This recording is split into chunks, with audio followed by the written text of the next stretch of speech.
Obviously, with the presidential election now less than 6 months away, research groups, media outlets, they're all doing focus groups of American voters, right? Getting together about a dozen people, maybe 8, 9 people here and there, and getting their feelings and attitudes towards both of the presidential candidates.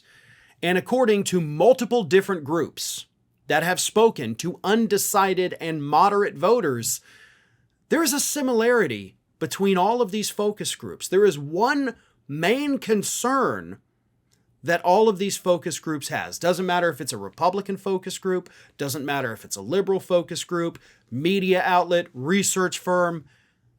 A lot of these voters say the same thing.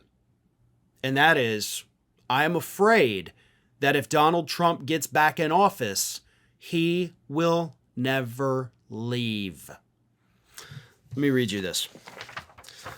The David Binder Research Group said, told Bloomberg News, quote, "We were talking to Latino men and Asian American Pacific Islander women in battleground states, and they went straight to the issue of what if Trump won't give up power?" He said that this is a real concern among voters that the David Binder Research Group has spoken to.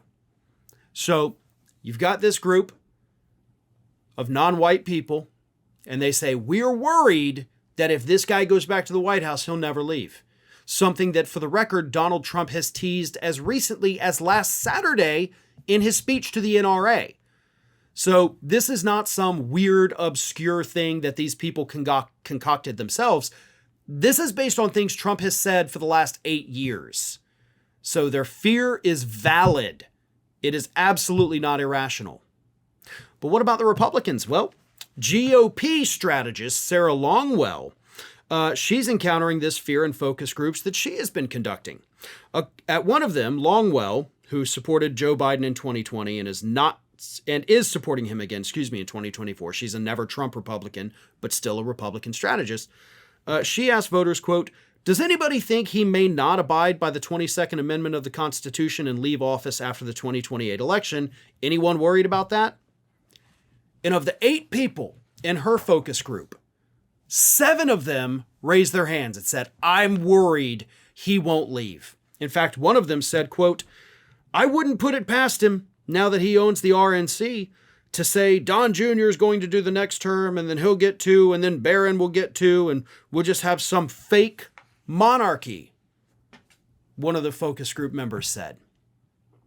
And again, Trump once again reiterated that he may stay in office longer than a second term a week ago. Okay? So this is not like, oh, well, he mentioned it in passing here. He has said it multiple times, and he said it within the last week, guys. This is a very real concern, especially when you add in all the Project 2025 stuff. Then you start to get the picture of, well, wait a minute. Trump's going to remake the DOJ. He's going to staff 50,000 Trump loyalists in these government positions, which is the Project 2025 plan. They've already started interviewing people. So again, this is not an irrational fear. It's something that they're planning. And if he has all those little pegs in place, he could absolutely skirt the Constitution somehow. I mean, he already owns the Supreme Court. So who's to stop him? And that's the problem. There would be nobody. The Joint Chiefs of Staff, top military brass, he's going to replace them all with his loyalists. And if he does that, there would be no stopping him. And that is what these undecided voters are absolutely scared of. And to be honest, we should all be worried about that. Well, folks, we have crossed that 1 million subscriber milestone, but rest assured, we are just getting started here at Ring of Fire. So if you're not already, please do subscribe to the channel and make sure to like, share, and comment on the videos.